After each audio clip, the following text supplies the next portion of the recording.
سیدنا ابو ہریرہ رضی اللہ تعالیٰ عنہ سے روایت ہے کہ رسول اکرم صلی اللہ علیہ وآلہ وسلم نے فرمایا کہ اللہ تعالیٰ نے فرمایا میں نے اپنے نیک بندوں کے لیے کچھ تیار کیا ہے جو کسی آنکھ نے نہیں دیکھا، کسی کان نے نہیں سنا اور کسی انسان کے دل میں اس کا تصور نہیں گزرا۔ اگر چاہو تو یہ آیت پڑھو، کوئی شخص نہیں جانتا کہ ان کے لیے کون سی آنکھ کی ٹھنڈک چھپا کر رکھی گئی ہے۔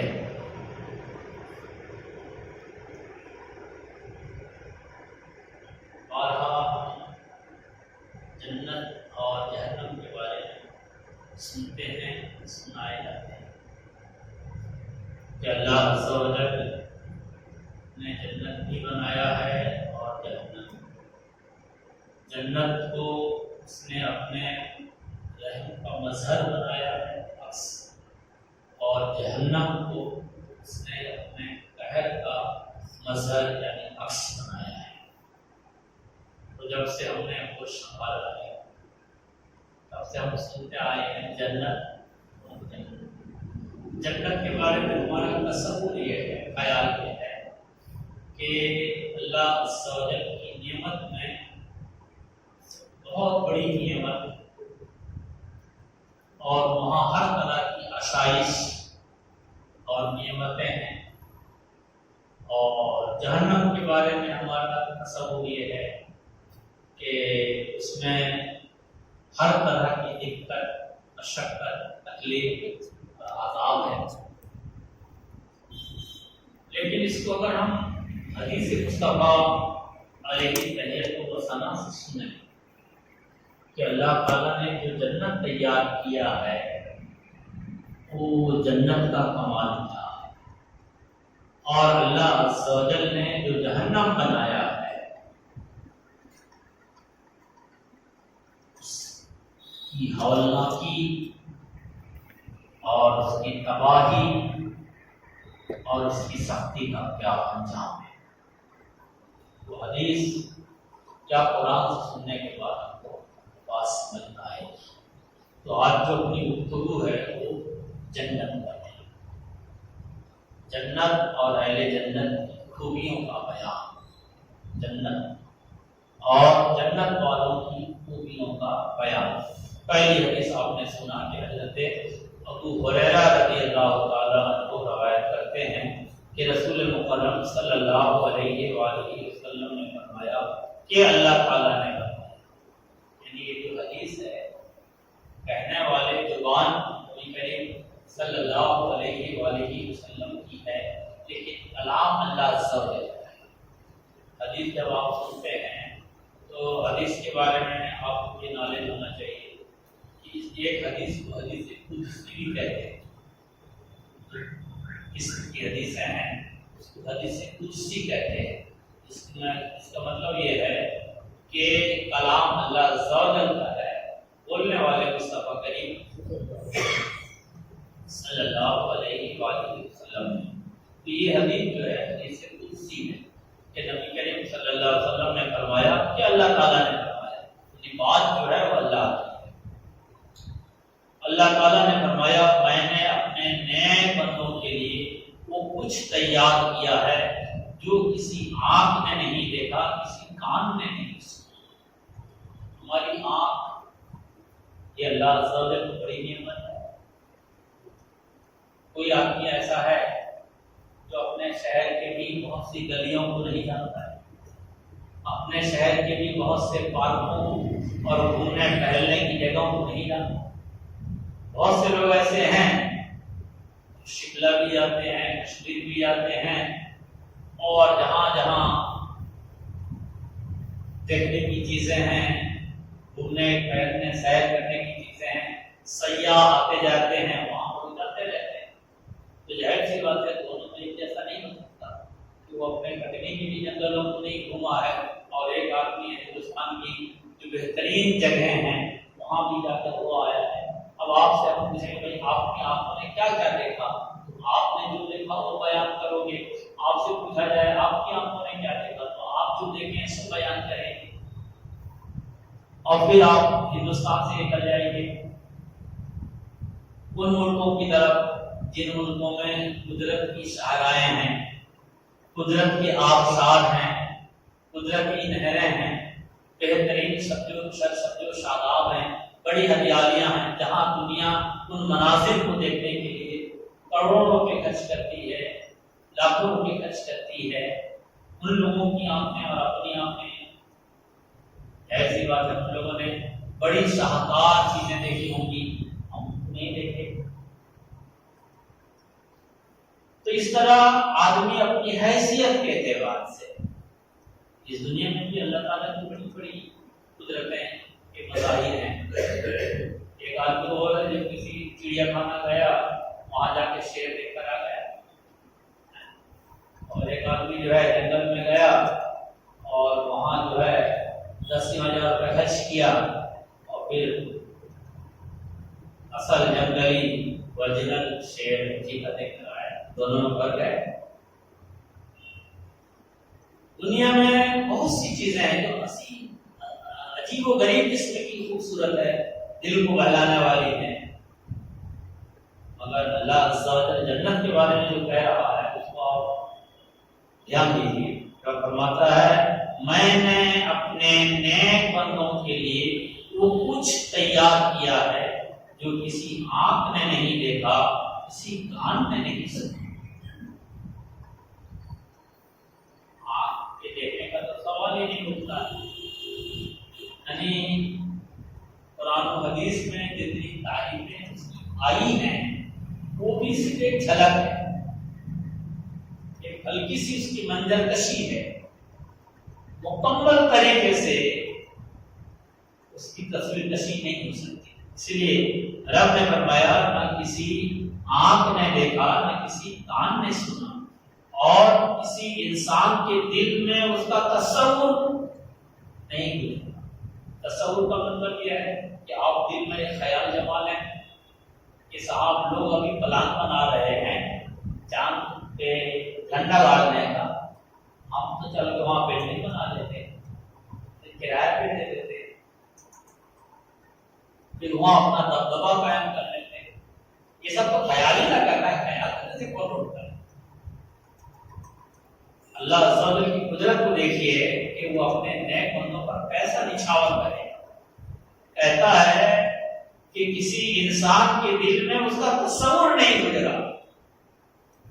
خیال کرنے کو، تصور کرنے کو آپ خود بھی کر لیجیے، جو ناممکن ہو اس کے بارے میں بھی سوچ لیجیے کہ اس کے مالک ہم بن جائیں، ابھی کون روکا ہے؟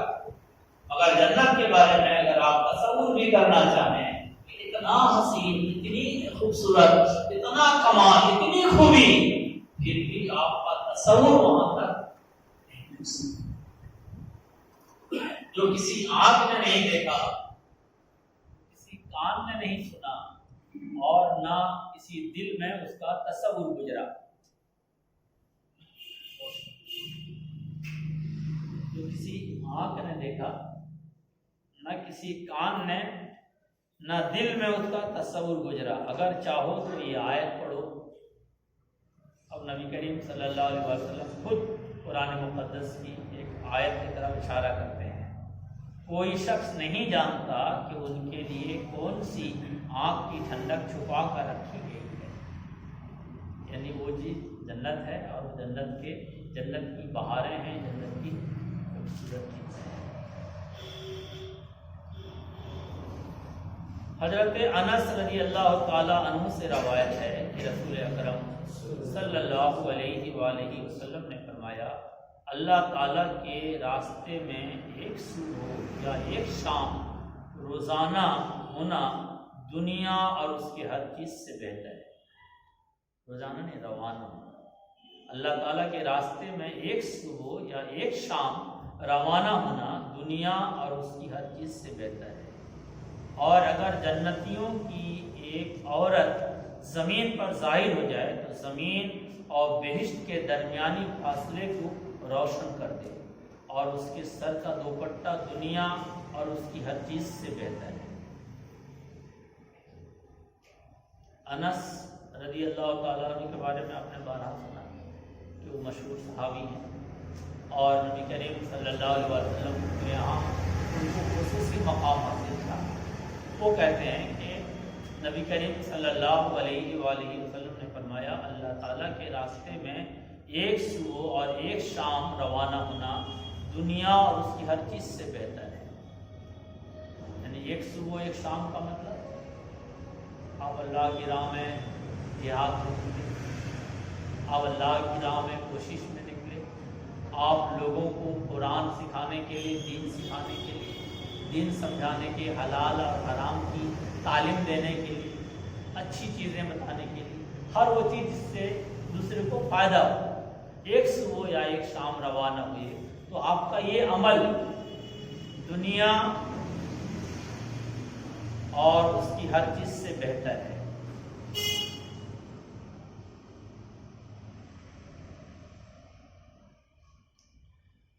اور اگر جنتیوں کی ایک عورت زمین پر ظاہر ہو تو زمین اور بہشت کے درمیانی فاصلے کو روشن کر دے۔ یعنی اللہ عز و جل نے انہیں ایسی خوبصورتی، ایسا حسن اور ایسی نورانیت اور ایسا حسن عطا فرمایا ہے کہ ان کی خوبصورتی اور خوبیوں کی وجہ سے زمین اور آسمان روشن ہو جائے۔ یہ چاند کی جو تابانی ہے، یہ چاند سے جب بھی روشن نہ ہو زمین میں اجالا پھیل جاتا ہے، لیکن اس اجالے میں سورج جیسے اجالا تو نہیں ہوتا۔ اگر نبی کریم صلی اللہ علیہ وسلم فرماتے ہیں وہ ایک عورت ہے اور اللہ تعالیٰ جنتیوں کو وہ عطا فرمایا گیا جو اس سے نکاح کریں گے، اور اس کی خوبصورتی کا یہ عالم کہ بہشت اور زمین کے درمیان کو روشن کرنا ہے، اور اس کے سر کا دوپٹہ دنیا اور اس کے ہر چیز سے بہتر۔ دنیا میں جتنی قیمتی چیزوں کا آپ تصور کر سکتے ہیں اس سے کہیں زیادہ قیمتی اور عظیم الشان اس خاتون کا دوپٹہ ہوگا جو دنیا میں اللہ تعالیٰ نے نعمتوں کے طور پر لوگوں کو برتنے کے لیے عطا فرمایا ہے۔ حضرت ابو موسیٰ اشعری رضی اللہ تعالیٰ عنہ سے روایت ہے کہ رسول اکرم صلی اللہ علیہ وآلہ وسلم نے فرمایا مومن کے لیے جنت میں اندر سے خالی موتی کا ایک خیمہ ہے جس کی چوڑائی اور ایک روایت میں ہے اس کی لمبائی 60 میل ہے۔ اس کے ہر گوشے میں مومن کے گھر والے ہوں گے جنہیں دوسرے نہیں دیکھیں گے، مومن ان کے پاس آتا جاتا رہے گا۔ مسلمانوں کے لیے 2 جنتیں ہیں جن کے برتن اور ساز و سامان چاندی کے ہیں، اور 2 جنتیں ہیں جن کے برتن اور استعمال کی چیزیں سونے کی ہیں۔ جنت عدن لوگوں اور رب کریم کو دیکھنے میں مانے صرف اس کے وجہ کریم پر کبریائی اور عظمت کی چادر ہوگی۔ حضرت ابو موسیٰ اشعری رضی اللہ تعالیٰ عنہ یہ بھی نبی کریم صلی اللہ علیہ وسلم کے عزیز ترین صحابیوں میں سے، وہ کہتے ہیں کہ نبی کریم صلی اللہ علیہ وسلم نے فرمایا جنت میں جنتی کے گھر والے ہوں گے، بیوی بچے ہوں گے، یعنی جو دنیا میں بیوی بچے تھے وہ، اور ان کے پاس ان کا آنا جانا ہوگا، وہ ان کی نظروں میں ہمیشہ ہوں گے، لیکن وہ اتنی شان و شوکت کے ساتھ رہیں گے کہ ان پر کسی کی نظر نہیں پڑے گی۔ اور فرمایا جس کی چوڑائی اور لمبائی، ایک روایت کے مطابق ہے لمبائی اور ایک روایت کے مطابق ہے چوڑائی، 60 میل ہے کہ ہر گوشے میں مومن کے گھر والے ہوں۔ 60 میل 60 کلومیٹر لمبائی اور چوڑائی، جس کی چوڑائی اور ایک روایت میں اس کی لمبائی 60 میل ہے، اس کے ہر گوشے میں مومن کے گھر والے ہوں گے جنہیں دوسرے نہیں دیکھیں، یعنی خیمہ ہوگا نا، حاجی وقت کرنے جاتے ہیں تو وہاں خیمہ ملتا ہے، ایک خیمہ میں 20 لوگ 25 لوگ 30 لوگ ہوتے ہیں، اور اس میں آپ کو سونے کے لیے اتنی جگہ ملتی ہے کہ بس آپ کروٹ لے لیں، ورنہ ایک آدمی دوسرے آدمی سے جو جگہ کا ہوتی ہے اس اطمینان میں ہوتا ہے، اور اس کے باوجود بھی سعودی عربیہ کا دھوم ہوتا ہے ہر طرف کہ کتنا عالیشان اہتمام اور انتظام، اور اس میں کوئی دو رائے نہیں۔ دنیا میں بڑے بڑے میلے ہوتے ہیں، وہاں اس قسم کا قطعاً اہتمام نہیں ہوتا جو اہل عرب حاجیوں کے لیے کرتے ہیں۔ مگر اللہ عز و جل ایک مومن، ایک اپنے نیک اور صالح بندہ کو جو خیمہ عطا کرے، اس خیمہ کی شان یہ ہے کہ اس کی لمبائی چوڑائی 60 میل ہے، اس کے ہر گوشے میں مومن کے گھر ہوں گے جنہیں وہ دوسرے نہیں دیکھ، گھر والے ہوں گے جنہیں دوسرے نہیں دیکھیں گے، مومن ان کے پاس آتا جاتا رہے۔ اور جنتیں بھی اس کو دو طرح کی ہوں گی، یعنی جنت میں کئی کمرے ہوں گے، کئی حویلیاں ہوں گی، کئی بارندے ہوں گے، کئی دہلیز ہوں گے، کئی کلیان ہوں گے۔ تو اس میں ایک میں چاندی کے سامان ہوں گے تو دوسرے میں سونے کی چیزیں ہوں گی۔ اور جنت میں عدن کے بارے میں بتایا کہ اللہ تعالیٰ کا دیدار نہ ہوگا، اللہ عز و جل کا دیدار یعنی اللہ عز و جل کو دیکھنا، یہ بہت بڑی بات ہے۔ موسیٰ علیہ السلام کے بارے میں تو آپ بارہا سنتے ہیں کہ موسیٰ علیہ السلام نے تمنا کی کہ اللہ عز و جل ایک جھلک اپنا منہ دکھا دے، تو اللہ عز و جل نے فرمایا یہ آپ کے بس میں نہیں ہے۔ نبی کریم صلی اللہ علیہ وآلہ وسلم کو اللہ عز و جل نے اپنے اتنے قریب بلایا، اتنے قریب بلایا جس کے بارے میں الفاظ نہیں کہ اس کو واضح طور پر بیان کیا جا سکے۔ لیکن اگر آپ یہ سوال کریں کہ کیا نبی کریم صلی اللہ علیہ وآلہ وسلم نے اپنے رب عز و جل کا دیدار فرمایا، تو اس کا جواب بے باکی سے نہیں دے سکتے، یعنی ہم فوراً یہ نہیں کہہ سکتے کہ ہاں بے شک نبی کریم صلی اللہ علیہ وآلہ وسلم نے اپنے رب کو حالت بیداری میں اپنے ماتھے کی آنکھ سے دیکھا۔ اس بات کو ہم بہت بے باکی سے نہیں کہہ سکتے۔ کیوں؟ اس لیے کہ صحابہ کی جو جماعت ہے جنہوں نے نبی کریم صلی اللہ علیہ وآلہ وسلم کے ساتھ زندگی گزارے ہیں، وہ اس سلسلے میں ایک رائے نہیں ہے، وہ اس سلسلے میں ایک رائے نہیں ہے۔ صحابیوں میں خواتین بھی ان کو صحابیات کہتے ہیں، اور ان میں ایک خاتون ہے جو ہم سب کی ماں ہے، ام المؤمنین سیدہ عائشہ صدیقہ رضی اللہ تعالی عنہا۔ ان کا مقام اور مرتبہ اور فضیلت دنیا جانتی ہے۔ سیدہ عائشہ صدیقہ رضی اللہ تعالی عنہا کہتی ہیں کہ اگر کوئی کہے کہ نبی کریم صلی اللہ علیہ وآلہ وسلم نے اللہ عز و جل کا دیدار کیا تو جھوٹ کہتا ہے، تو جھوٹ کہتا ہے، اور یہ بہت بڑی بات ہے۔ اور حضرت عبداللہ ابن عباس رضی اللہ تعالیٰ عنہ نے بھی نبی کریم صلی اللہ علیہ وسلم کا بہت قرب حاصل تھا۔ ان سے جب پوچھا جاتا کیا نبی کریم صلی اللہ علیہ وسلم نے اپنے رب کو دیکھا، تو حضرت عباس رضی اللہ عنہ ابن عباس رضی اللہ تعالیٰ عنہ کہتے ہیں کہ ہاں دیکھا۔ تو ایک تابعی جنہوں نے حضرت عائشہ کی اس بات کو سنا تھا، انہوں نے کہا کہ ماں عائشہ رضی اللہ تعالیٰ عنہ کہتی ہیں کہ جو یہ کہتا ہے وہ جھوٹ کہتا ہے، کہ ماتھے کی آنکھ سے کوئی نبی کریم نہ کوئی اللہ عز و جل کو دنیا میں نہیں دیکھ سکتا۔ تو حضرت عبداللہ ابن عباس رضی اللہ تعالیٰ عنہما نے کہا کہ نبی کریم صلی اللہ علیہ وسلم نے بے شک دیکھا، لیکن دل کی آنکھوں سے دیکھا، دل کی آنکھوں سے دیکھا تو پھر بات ختم ہو جاتی ہے۔ تو میرا کہنے کا مقصد یہ ہے کہ نبی کریم صلی اللہ علیہ وسلم نے اپنے رب کو دیکھا یا نہیں دیکھا، اس میں صحابہ ایک رائے نہیں ہے۔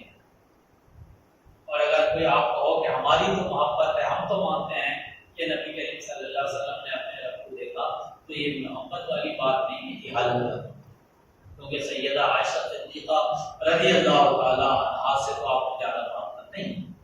ہاں اگر حضرت عبداللہ ابن عباس رضی اللہ تعالیٰ عنہ کہتے ہیں تو بے شک ہم مانتے ہیں، پر انہوں نے بھی واضح کر دیا کہ ماتھے کے آنکھ سے نہیں، دل کے آنکھ سے.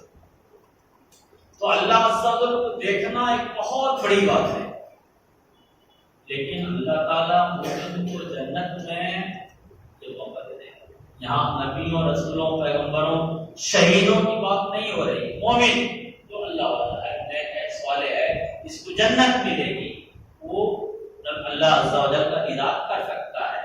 فرمایا جنت عدن لوگوں اور رب کریم کو دیکھنے میں مانے صرف اس کی وجہ کریم پر کبریائی اور عظمت کی چادر ہوگی.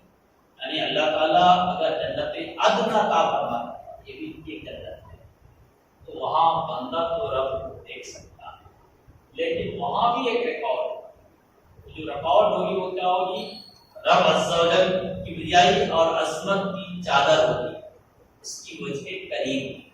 اور رب عز و جل یہ نوازش اس پہ کرے گا جو اللہ عز و جل کا سب سے زیادہ ہے.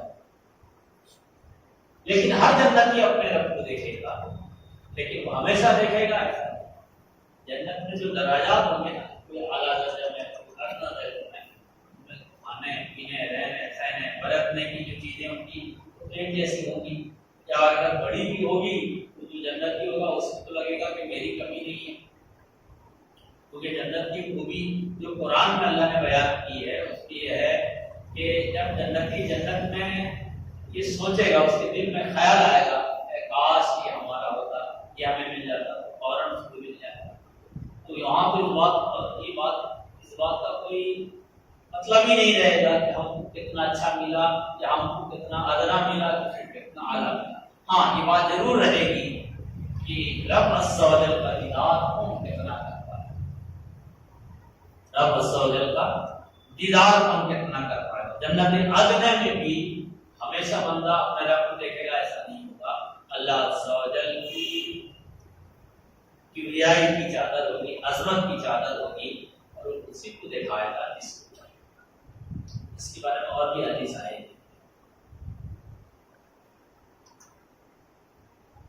حضرت عبادہ ابن صامت رضی اللہ تعالی عنہ سے روایت ہے کہ رسول اکرم صلی اللہ علیہ وآلہ وسلم نے فرمایا جنت میں 100 درجے ہیں، جنت میں 100 درجے ہیں. ہر 2 درجوں کے درمیان اتنا فاصلہ ہے جتنا آسمان اور زمین کے درمیان. یہ جنت جو اللہ عز و جل اپنے جنتی بندے کو عطا کرے گا، اس میں یہ جنت کے 100 درجے ہوں گے، 100 شعبے ہوں گے، اور ان میں سے ہر درجہ کے درمیان اتنا فرق ہوگا جتنا زمین اور آسمان. اس سے اندازہ ہونا چاہیے کہ اللہ تبارک و تعالیٰ کی نعمت اور رحمت کتنی وسیع ہے، کتنی بڑی ہے. اور یہ جو ہے جنت اور جہاں آسمان اور زمین کے درمیان جتنا فاصلہ اتنا یہ قرآن پاک ہے. ایک صرف حدیث نہیں ہے کہ آپ کہہ دو کہ ہو سکتا ہے نبی کریم صلی اللہ علیہ وسلم نے کچھ کہا ہو، سننے والے نے کچھ سن لیا اور ایسا بیان کر دیا. نعوذ باللہ ایسا نہیں ہے کہ یہ تو حدیث ہے ہی، ساتھ ساتھ قرآن بھی ہے. رسول اللہ صلی اللہ علیہ وسلم نے فرمایا جنت میں 100 درجے ہیں، ہر 2 درجوں کے درمیان اتنا فاصلہ ہے جتنا آسمان اور زمین کے درمیان ہے. فردوس کے درجات تمام جنتوں سے اعلیٰ ہیں. جیسے جنت عدن کا نام آیا نا، ویسے جنت فردوس بھی ہے. عموماً آپ دعاؤں میں سنیں گے کہ بندہ اپنے خدا سے مانگتا ہے اللہ مجھے جنت فردوس عطا کر، جنت فردوس عطا کرنا. فردوس کا لفظ حدیث پاک میں ہے. ہر 2 جنتوں کے درمیان اتنا فاصلہ ہے جتنا آسمان اور زمین کے درمیان ہے. فردوس کے درجات تمام جنتوں سے اعلیٰ ہیں. جنت کی 4 نہریں اسی سے نکلتی ہیں. جنت اوپر عرش ہے. عرش سب سے بڑا آسمان ہے جس پہ کرسی ہے، وہ جنت الفردوس کے اوپر ہے. عرش ہے، عرش کے بعد کرسی ہے. اور پھر وہ کرسی کی کیفیت کیا ہے، وہ کیسی ہے، اس کی لمبائی چوڑائی تو ہے، لیکن اس کی کیفیت کیا ہے، وہ کس چیز کی ہے اور اس پہ کون ہے، اس سلسلے میں ہمیں کچھ نہیں پتا. اور اس سلسلے میں پھر ہم کو بحث نہیں کرنا چاہیے. کوئی اگر یہ کہے کہ اس کرسی پہ عرش ہے، عرش کی بات کرسی ہے، کرسی مطلب جو ایتل کرسی پر کوئی کرسی، اور اس پہ اللہ عز و جل جلوہ افروز ہے، اگر ایسا عقیدہ ہوگا پھر غلط ہے. کیوں؟ اس لیے کہ اللہ تبارک و تعالی بیٹھنے سے پاک ہے. جیسے ابھی ہم آپ بیٹھے ہیں، یہ جسم ہے، شریر ہے، باڈی ہے، اس لیے آپ بیٹھے. لیکن یہ اگر ایک نور کی شکل ہو جو غیر مرئی ہو، دیکھنے میں نہ آتی ہو، تو پھر اس کے بارے میں آپ کیا کہیے؟ جیسے فرشتے ہیں، کہتے ہیں کہ کندھے پہ جو فرشتے ہیں کرامن کاتبین، وہ ہماری اچھائی اور برائی کو لکھتے رہتے ہیں. تو یہاں کو لگتا ہے کہ کوئی بیٹھا ہے، جبکہ ہماری طبیعت کی حساسیت کا یہ عالم ہے کہ ابھی آپ بیٹھے ہیں، اگر سے ہلکا پھلکا سا کیڑا اگر کپڑے کے اندر چلا جائے، چکر پکڑ ہونے لگے گا، آگے پیچھے ہونے لگو گے، اور جب تک وہ کیڑا نکل نہ جائے یا پھسل نہ دو تب تک آپ کو چین نہیں پڑے گا. لیکن یہ فرشتے جو بیٹھے ہیں، لکھ تو رہے ہیں، قلم بھی چل رہا ہے، رجسٹر بھی باقاعدہ تیار ہو رہا ہے، لیکن کیا ہمیں اسے احساس ہے؟ تو اللہ عز و جل نے جس فرشتے کو بنایا ہے، ان کے اندر اگر یہ کمال رکھا ہے، تو پھر اللہ عز و جل کے بارے میں اس طرح کی باتیں ہم نہیں سوچ سکتے. فرمایا جنت الفردوس کے اوپر عرش ہے. جب تم اللہ تعالیٰ سے سوال کرو تو جنت الفردوس کا سوال کرو. یعنی جب اللہ تعالیٰ سے آپ جنت مانگو تو کہو اے اللہ تم ہمیں جنت الفردوس عطا کرو. یعنی رب سے جب بھی مانگیے تو ایسی چیز مانگیے جو کسی اور سے نہیں مانگ سکتے. جو اور کسی سے مانگ سکتے ہیں اس میں اپنا وقت ضائع کم کیجیے. ویسے دینے والا تو جیسے آپ کسی اللہ سے کہو اے اللہ فلاں لڑکی سے ہمارے شادی کرا دیں، تو یہ اللہ عز و جل کی شان کے خلاف ہے کہ آپ اس کی شان میں ایسی باتیں کریں، کیونکہ عموماً یہ ہم لوگوں سے کرتے ہیں. جب اللہ سے مانگنا ہو پھر مانگیے شان والی چیزیں. اے اللہ ہمیں جنت الفردوس دے دے اور جہنم سے بچا لے.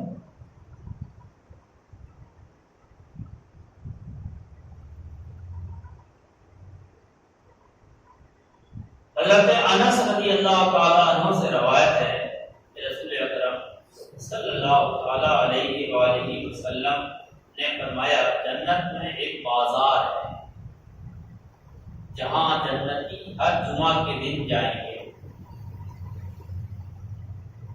اور بادیں شمال چلے گی، یعنی اتر سے ہوا چلے گی، اور ان کے چہروں اور کپڑوں میں مختلف قسم کی خوشبوئیں ڈھیر دی جائے گی، تو ان کا حسن و جمال دوبارہ ہو جائے گا. وہ اپنے گھر والوں کی طرح اس حال میں لوٹیں گے کہ ان کا حسن و جمال بھی دوبارہ ہو چکا ہوگا. انہیں ان کے گھر والے کہیں گے اللہ تعالیٰ کی قسم ہمارے بعد ہمارے حسن و جمال میں اضافہ ہو چکا ہے. جنتی کہیں گے اللہ تعالیٰ کی قسم ہمارے بعد تمہارے حسن و جمال میں بھی نکھار آ چکا ہے. گھر والوں میں سب ہوں گے جو آپ کے قریب ترین ہوں،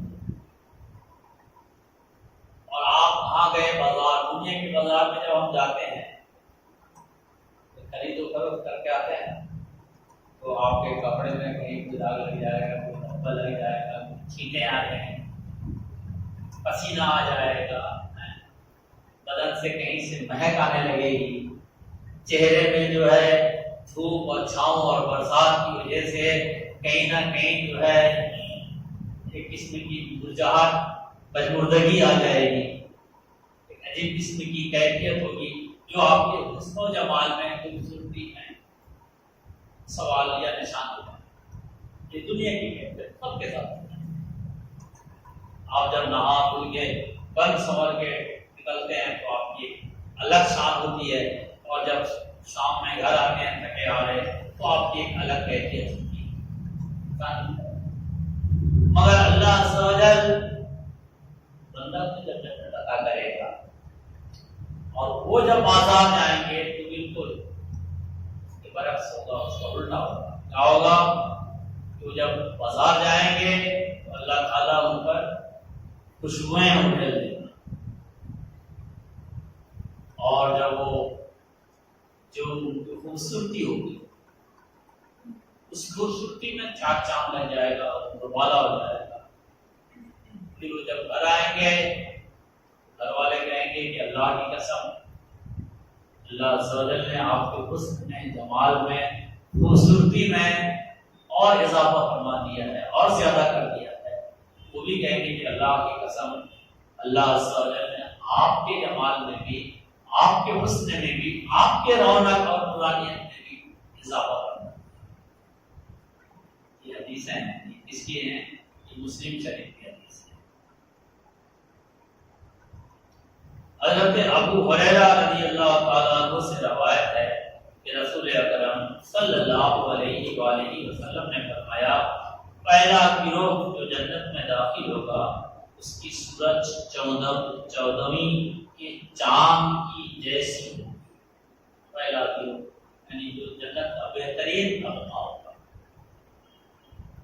وہ جب جنت میں جائیں گے تو اللہ تبارک و تعالیٰ ان کے چہرے کی چمک دمک کو چودھویں رات کے چاند کی چمک دمک جیسا کر۔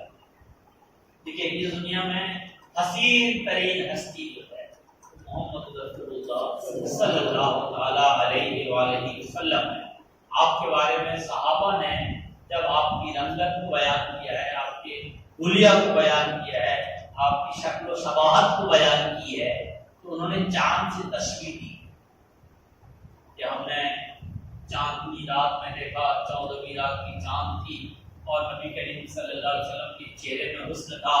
بار بار ہم چاند کی طرف دیکھ رہے تھے، بار بار ہم آپ کی چہرے کی طرف دیکھ رہے تھے۔ ہمیں یہ کہنا مشکل ہو رہا ہے کہ چاند زیادہ حسین تھا یا آپ زیادہ حسین۔ یہ بات نبی کریم صلی اللہ علیہ وسلم کے حسن کو، جمال کو صحابہ نے اپنی آنکھ دیکھا بیان کیا ہے، وہ حدیث اور سیرت کی کتابوں میں ہے۔ یہاں اللہ عز و جل جنت کے پہلا طبقہ کے لیے بیان کر رہا ہے۔ نبی کریم صلی اللہ علیہ وسلم سنا رہے ہیں کہ حضرت ابو ہریرہ رضی اللہ تعالیٰ عنہ سے روایت ہے کہ رسول اکرم صلی اللہ علیہ وسلم نے فرمایا، پہلا گروہ جو جنت میں داخل ہوگا اس کی صورت چودھویں کے چاند ایسی ہوگی۔ دنیا میں آدمی حسین دکھے، خوبصورت دکھے، اس کے لیے کیا کیا نہیں ہے۔ ایک تو اللہ نے دیا ہے، چاہے نوازش کیا ہو چاہے دل دیا ہو، وہ اپنا چہرہ بدل لیتے ہیں۔ اور جانتے ہیں بجٹ کیا ہوگا؟ اچھا خاصا ہے، جس بجٹ سے کئی پریوار پل جائیں، مگر وہ اپنے چہرے کی چمک دمک دوبارہ کرنے، حالانکہ اس میں کتنی تکلیف ہوتی ہے اور کتنی بیماریاں ہوتی ہیں یہ الگ چیک کریں، مگر لوگ کرتے ہیں۔ کیوں کرتے ہیں؟ خوبصورت اچھا ہے، جو کر سکتا ہے آدمی کر جاتا ہے۔ اس عمر میں چہرے سے دانے وانے نکل آتے ہیں، تھوڑا بھدا سا دکھنے لگتا ہے، اس سے پوچھو کتنے مہنگے کریم لگاتا ہے، کہاں جاتا ہے، کتنے حکیموں ویدوں کے پاس جاتا ہے، کتنے ڈاکٹروں سے ملتا ہے کہ صاحب دیکھو نا، صاحب دیکھو نا ہوتا ہے۔ مگر اللہ عز و جل کی رحمت دیکھیے، اس کی عطائیں دیکھیے، فرمایا پہلا گروہ جو جنت میں داخل ہوگا اس کی صورت چودھویں کے چاند ایسی۔ پیغمبروں کی صورت اللہ نے دی، اور پیغمبروں کی صورت کا کیا عالم ہوگا؟ برائی، اس کی صورت 14ویں کے چاند ایسی ہوگی. پھر جو لوگ ان کے ساتھ متصل ہوں گے وہ روشنی میں آسمان کے روشن ترین ستارے ایسے ہوں گے. یعنی ایک گروہ تو پہلا گروہ تو یہ ہوگا جن کی خوبصورتی 14ویں کے چمکتے چاند کے جیسے.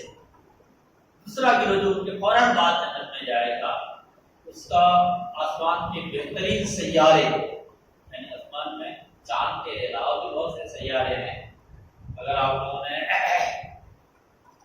فلسفہ پڑھا اور فلسفہ کی جزیات کو پڑھے تو اس میں آپ کو بتایا جاتا ہے کہ علم فلکیات کیا ہے اور اس میں کتنے ستارے ہیں، چاند کیسا ہے، سورج کیسے ہیں اور اس میں کیا کیا ہیں. وہ سب کتابوں میں اس کی تفصیلات موجود ہیں. ڈسکوری میں بھی اس بہت اچھے انداز میں سمجھایا جاتا ہے. اس کو دیکھا کیجیے جب آپ ایسے موقع میں بیٹھا کرتے ہیں تو علم فلکیات وغیرہ کے بارے میں، جنگل کے بارے میں، سمندر کے بارے میں، آسمان کے بارے میں، سیاروں کے بارے میں سنا کیجیے، دیکھا کیجیے، پڑھا کیجیے. اس سے علم میں بھی اضافہ ہوتا ہے اور اسلام کو سمجھنا بھی آسان ہوتا ہے. کیونکہ در حقیقت قرآن جو ہے نا یہ سائنس کی کتاب نہیں ہے، قرآن مذہب کی کتاب ہے. جب قرآن یہ کہتا ہے کہ آسمان کے 7 طبق ہیں، 7 حرف ہیں، 7 درجہ ہیں، وہ کیا ہیں، ان کی شکل کیا ہوگی. جب آپ اس سلسلے میں بڑے بڑے سائنسدانوں سے سنیں گے کہ آسمان کی کیفیت کیا ہے، ابھی تو آسمان پہ اتنے سیارے ہیں، اس کے بعد جو اتنا بڑا ان کو آسمان نظر آ رہا ہے وہ کیا ہے، اس کے بعد پھر دوسرا کیا ہے، پھر تیسرا کیا ہے، جب وہ سمجھیں گے پھر آپ یہ سنیں گے کہ آسمان کے 7 طبق ہیں تو آپ کی جو عقل ہے نا وہ حیران ہو جائے گی کہ یہ اتنی ساری باتوں میں، اتنی بڑی کتاب میں، اتنے سارے سبجیکٹ میں انہوں نے جو سمجھایا. قرآن نے ایک آیت میں اس کو کہتے ہیں کہ ہم نے جو آسمان بنایا اس کے 7 طبق ہیں، تم دیکھو گے تو تمہاری آنکھیں کھیرا ہو جائیں گی، دھندلا سا جائیں گی، اور پھر دیکھو تو تم اس میں کوئی عیب نہیں نکال پاؤ گے، اس میں کوئی کمی نکال نہیں پاؤ گے. تو اللہ تعالیٰ فرماتا ہے کہ چاند کے بعد جو دوسرے سیارے ہیں اس کی جو روشنی ہوگی وہ دوسرے طبقہ کے ساتھ ہوگی.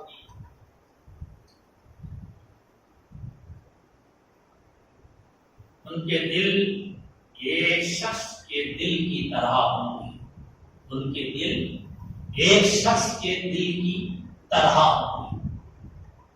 ہم لوگ اتنے لوگ بیٹھے ہمیں سے ہر ایک کے دل مختلف ہیں. آپ کے دل میں کچھ چل رہا ہے، آپ کے دل میں کچھ، آپ کے دل میں کچھ، آپ کے دل میں کچھ.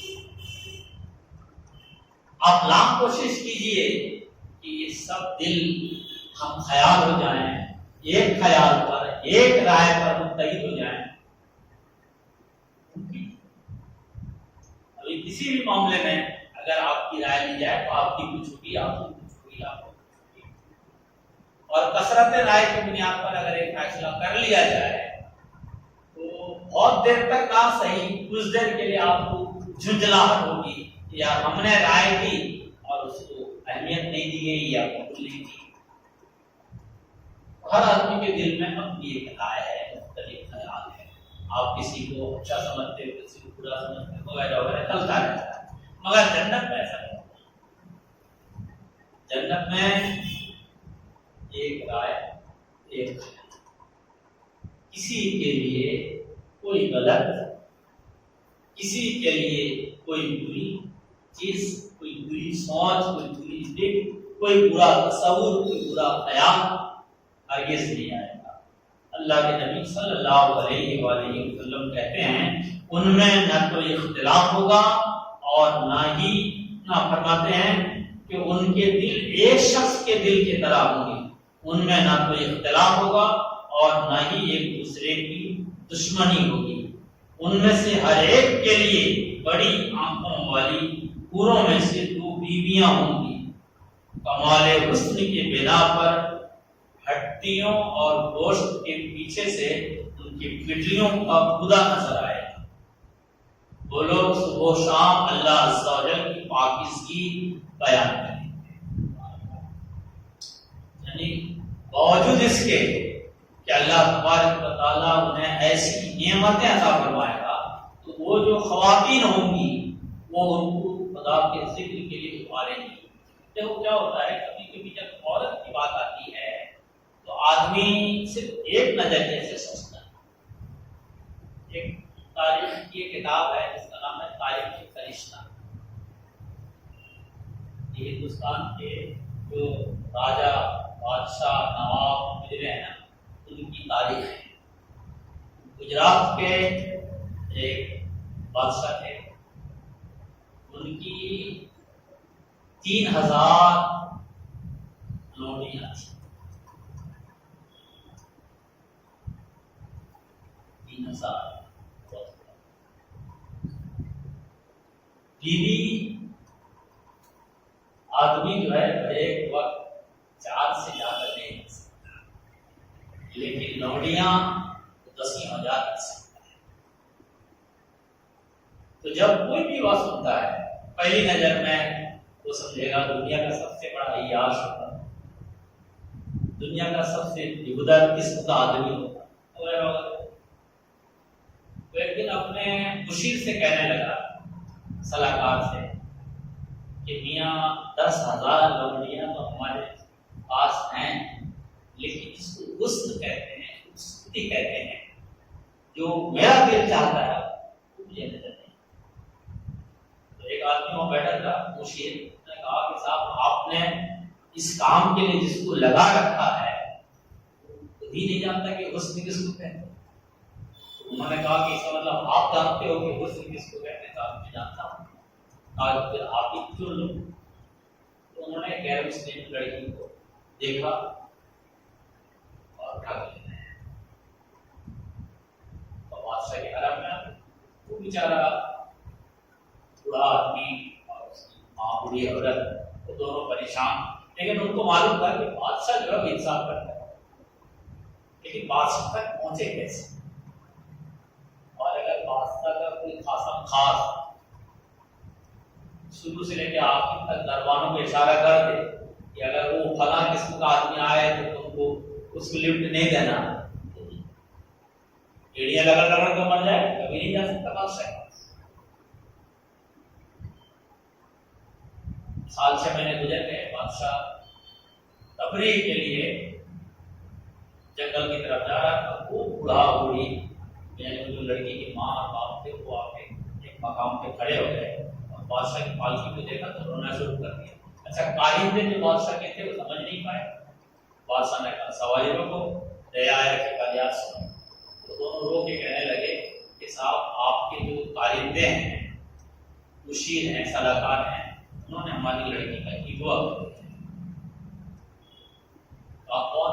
نام دیا فلاں، حاضر کیا کہ کیا ان کی بچی کو اٹھایا اور حضور غلطی تو ہو گئی لیکن وہ آپ کی حرام میں ہے۔ بادشاہ نے کہا کہ اس طرح جبر کر کے آپ لوگوں کے بچوں کو اٹھاؤ گے اور میرے حرم میں رکھ دو گے تو آپ معاف کر دیا۔ اس کو انہوں نے نکال دیا اور ان دونوں سے انہوں نے معافی مانگی بادشاہ نے، اور کہا کہ آپ کی بیٹی کو آپ شان و شوکت کے ساتھ لے کر دیں۔ اس نے کہا کہ نہیں صاحب، ہمیں فخر ہے کہ ہماری بیٹی آپ کے ساتھ۔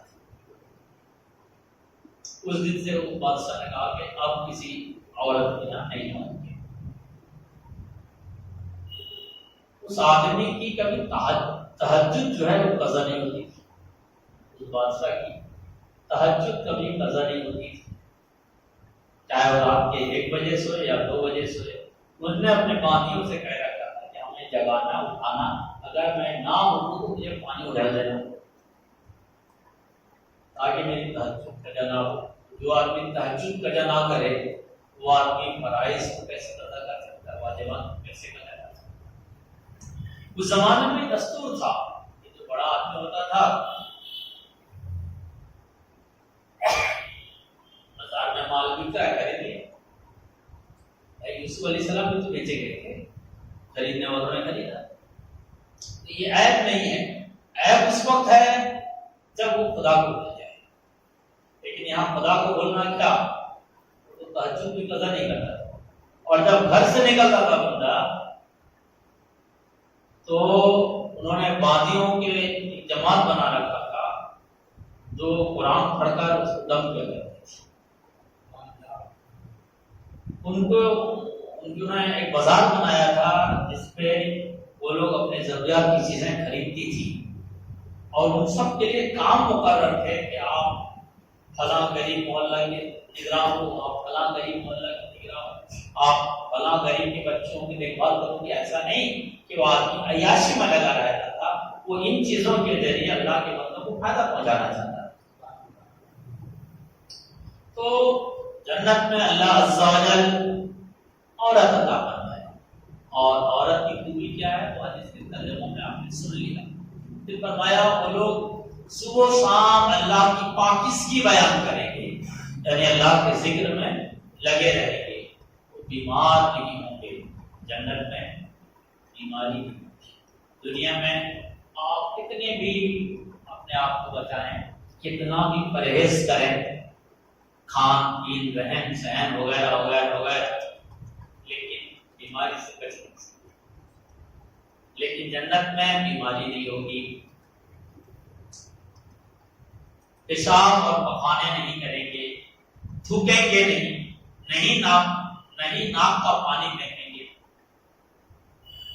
ناک سے پانی آتا ہے، سردی ہوتی ہے، زکام ہوتا ہے، آدمی پریشان ہو جاتا ہے اور عموماً آدمی نہیں تھوکتا، لیکن گلے میں خسخساہٹ آ جائے، متلی سی آنے لگے، کوئی گندی چیز یا کوئی بدبودار چیز آئے آنے لگتی ہے. لیکن نہ تھوک، نہ ناک کا پانی، نہ پیشاب، نہ پخانا نہیں. سب اللہ عز و جل نے جنت کو سے پاک کیا ہے اور جنتی کو بھی سے پاک کر دے گا. پخانا کریں گے اور نہ تھوکیں گے، نہیں ناک کا پانی چھینکیں گے. ان کے برتن سونے چاندی کے ہوں گے. دنیا میں اگر اللہ نے آپ کو دولت دی ہے تو آپ چاہو کہ سونا کے برتن میں کھائیں، چاندی کے برتن میں کھائیں، تو اسلام اس کی اجازت نہیں دے گا، کیونکہ اس سے تکبر پیدا ہوتا ہے، گھمنڈ پیدا ہوتا ہے. دنیا میں اللہ کے لیے آپ عاجزی کرو، چاہے کتنا ہی حلال کا کیوں نہ ہو، وہ حرام ہے. یعنی حرام چیز کو آپ استعمال نہیں کر سکتے. لیکن جنت میں اللہ تعالیٰ نوازش کرے گا. وہاں برتن ہی ہوں گے سونے چاندی کی، ان کی کنگھیاں سونے کی ہوں گی اور ان کی انگیٹھیوں کی ایندھن عود کا ہوگا. خوشبو لگانے کے لیے انگیٹھی کو روشن کرتے ہیں، پھر اس کے بعد وہ دھنی وغیرہ ڈالتے ہیں، خوشبو عود وغیرہ ڈالتے ہیں. وہ جو انگیٹھی ہوگی اس میں اس کے جو ایندھن ہوں گے وہ سب عود کے ہوں گے. عود بہترین خوشبو کا ہے. ان کا پسینہ کستوری ایسا ہوگا. آدمی سے پسینہ آتا ہے تو کتنا ہوتا ہے، جب بالکل پسینہ سے اپنے شرابور ہو جاتا ہے، تازہ پسینہ ہوتا ہے تو بہت زیادہ نہیں مہکتا. لیکن وہ پسینہ جب خشک ہو جاتا ہے تو پھر اس کے بغل اس کے قریب جانا مشکل ہو جاتا ہے، بدبو آتی ہے. تو دوسرے رسول اکرم صلی اللہ علیہ وآلہ وسلم کی پسینے کی خوبی تھی کہ وہ خوشبودار تھی. لیکن جنت میں مومن کے پسینہ کی خوشبو کستوری جیسی ہوگی. کستوری ایک بہت قیمتی خوشبو کی نام اور وہ سب ایک شخص کی سیرت کے حامل ہوں گے. اپنے باپ آدم علیہ السلام کی سیرت پر آسمان کے جانب سے 60 ہاتھ ہوں گے.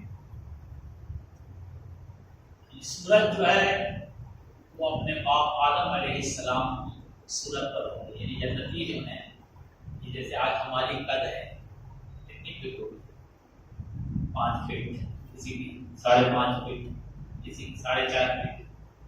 ٹھیک. اور اگر اس سے کم ہو جاتا ہے تو پھر وہ اس سے زیادہ ہو جاتا ہے تو بھی آج کی دنیا جو ہے ہنسنے لگتی.